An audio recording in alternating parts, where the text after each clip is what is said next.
Түзөөдө Лондон, BBC, саламатсыздарбы. Дүнүдөгү соңку жаңылыктар менен тааныштырабыз. Студияда Кубат Касымбеков. АКШда республикачылардын талапкери Дональд Трамп сынга кабылды. Иракта курман болгон америкалык мусулман аскердин апасы Трампты эненин күйүтүн түшүнгөн жок деп айыптады. Түркияда камоолор уланууда. Биз өмүрүн тобокелге салып, төңкөрүш аракетине каршы чыккан аялдар тууралуу айтып беребиз. Неандерталис же адам түрүнүн алгачкы өкүлдөрү тууралуу жаңы табылган. Гибралтардын үңкүрлөрүндөгү сүрөттөр ЮНЕСКОнун коргоосуна алынды. АКШда республикачылардын атынан президенттик жарышка катышып жаткан Дональд Трамп кайрадан карама-каршылыкка себеп болду. Ирак согушунда курман болгон америкалык мусулман аскердин апасы Трампты исламды түшүнбөйт деп сындады. Жолдошу менен кошо Демократиялык партиянын курултайына катышкан бул айымды Трамп шылдыңдап чыккан эле. Демократиялык партиянын курултайында бир үй-бүлөнүн кайрылуусу кызуу талкуу жаратты. Дональд Трамптын колунда болсо, ал Америкага келе албай калмак. Дональд Трамп дайыма мусулмандарды сындап келет. Бирок сен эч качан эч нерсени курмандыкка чалган эмессиң. Телеинтервьюсунда Дональд Трамп адаттагыдай эле жооп кайтарды. Жубайын карасаңыз, ал жөн эле турду. Эчтеке деп айткан жок. Менимче ага сүйлөгөнгө уруксат берилген жок, деди Трамп. Газалахан кайгырып сүйлөй албай калганын, ага эч ким эч кандай буйрук бербегенин айтат. Мен сахнада турганымда америкалыктардын баары менин сыздап жатканымды көрдү. Кайгыга батканда күрөшөсүң же эчтеке деп айта албай каласың.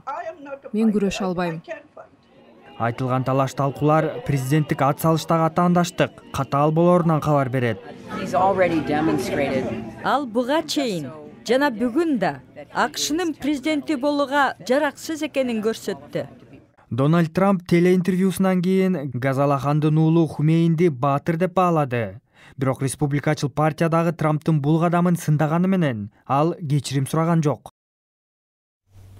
Түркиянын коопсуздук күчтөрү 2 жума мурдагы төңкөрүш аракети маалында президент Эрдоганды кармоого аракет кылды делген аскерлердин тобун камакка алды.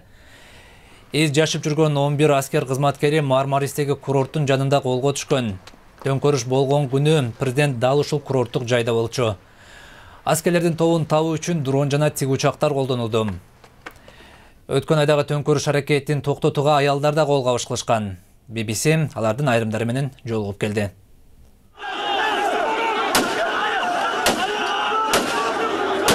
Эгер алар согушту кааласа, мен ага даярмын. Мен өзүмдүн өлкөмүн келечеги үчүн көчөгө чыктым. Бул үч кожойке Түркиядагы ишке аспай калган төңкөрүш аракетине каршы чыгышкан. Сериф Боз төңкөрүшчүлөргө каршы согушуу үчүн элиши калган унааны айдап чыккан. Аны жергиликтүү тургундар баатыр деп сыпатташып, анын видеосу интернетте топ жарды. Биз төңкөрүштү токтотуп калуу үчүн чыктык. Биз бул кадамга өлкөбүз, мамлекетибиз, балдарыбыз үчүн бардык. Yani geleceği için. София Баят жаткан ооруканага бейтаныш тургундар да келип, учурашып кетишүүдө. Ал Босфор көпүрөсүндө танкаларды артка бурдуруп, атактуу болуп калды. Eşimin beni aradığında Менин күйөөм бул өтө кооптуу, үйгө кет деп айтты. Өмүрүмдө биринчи жолу күйөөмө баш ийбей, жок, мен баары бир барам дедим. çok korktum. Мен корктум, бирок окуя кайталана турган болсо, кайрадан көчөгө чыкмакмын. Benimle o mücadeleyi, o yolu Мен өзүм жана мени менен бирге турган баардык бордошторум менен сыймыктанам. onlarla iftihar ediyorum. Kadınların yani bu kadar dirençli Биз төңкөрүшчүлөргө аялдар канчалык күчтүү экенин көрсөттүк. Биз ийгиликке жеттик. Алар каякта азыр. Түрк аялдары сыймыктанышы керек. Сиз Түзөөдө BBC-ни көрүп жатасыз. Эми күндүн башка кабарларына кайрылсак. Орусия Сириядагы Идлиб провинциясында бир аскердик тигучага атып түшүрүлгөнүн билдирди. Кремлдин басма сөз өкүлү кабарлагандай, борттогу 5 адамдын баары курман болду. Тигучакты кайсы топ атып түшүргөнү белгисиз. Сириянын армиясы Алеппонун өкмөт көзөмөлдөгөн аймагына көтөрүүчүлөр чабуул койгонун, бирок армия козголоңчуларды ээлеп турган базасынан атка чегиндиргенин тастыктады. Шаардын көтөрчүлөр көзөмөлдөгөн райондорунда чейрек миллиондой жөн жай тургун жашап жатат. Бириккен Улуттар Уюму алардын тамак ашы 3 жуманын ичинде түгөнөт дейт. Кытайлык Didi Chuxing такси компаниясы 35 миллиард долларлык келишимдин негизинде америкалык атандашы Uber менен бирикме болду. Uber 2 жыл мурда Кытайда кызмат көрсөтө баштагандан бери кардарлар үчүн кармаш башталган. Келишимге ылайык, жагы компанияда Uber'дин акциялары азыраак болот. Жаңы изилдөөгө ылайык, Британияда ракка кабылгандар 70-жылдарга салыштырмалуу 10 жылга көбүрөөк өмүр сүрүп калды. Macmillan кайрымдуулук уюму дарылоонун жакшырышы адамдардын өмүрүн узартканын билдирди. Өлкөдө 40 жыл мурда рак илдетине кабылган 170 000 адам дале өмүр сүрүп жатат. Гибралтардагы үңкүрлөр ЮНЕСКОнун дүйнөлүк мурастарынын катарына кошулду. Буга неандерталисттер тууралуу үңкүрлөрдө табылган маалыматтар себеп болду.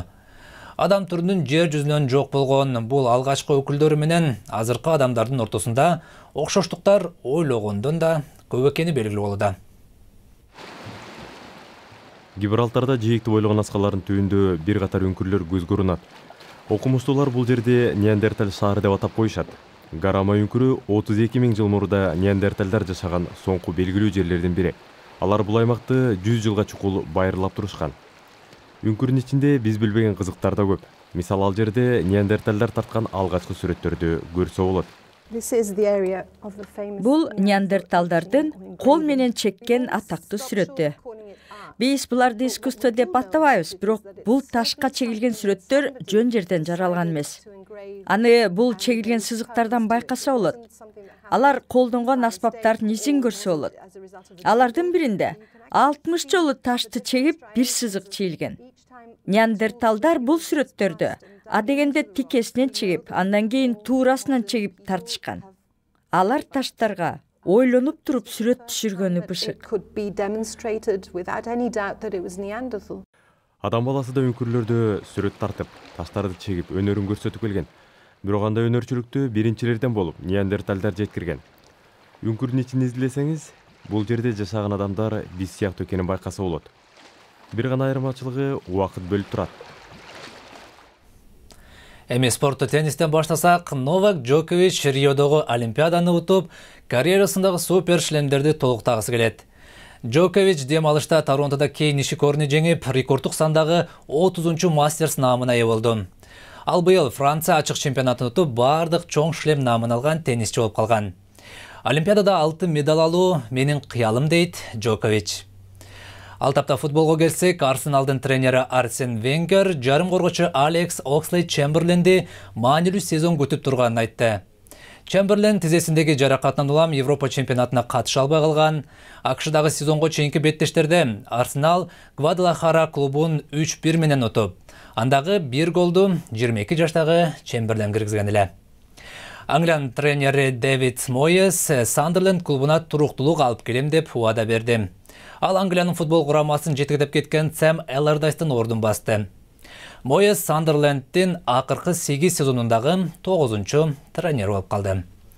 Берүүбүздүн соңунда эми учактан парашюту жок секирген эр жүрөк адамды көрсөтөлү. Калифорнияда Люк Эйкинс баштаган 3 парашют 7600 метрлик бийиктиктеги учактан жерди көздөй секиришти. Үчөө жерге 1,5 метр калганда парашюттарын ачышса, Эйкинс эч парашюту жок эбегейсиз чоң торго секирип түштү. Бул тор жерден 20 кабаттуу имараттын бийиктигинде аралыкта жайылган. Ал жерге түшкөндө жубайы менен 4 жашар уулу кубанычын жашырышкан жок.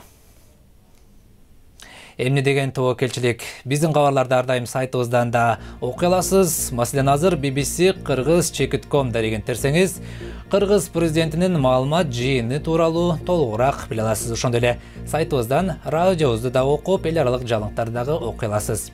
Окуялардын өнүгүшүн BBC эртең айтып бермекчи. Студияда Кубат Касимбеков болдум. Аман туруңуздар.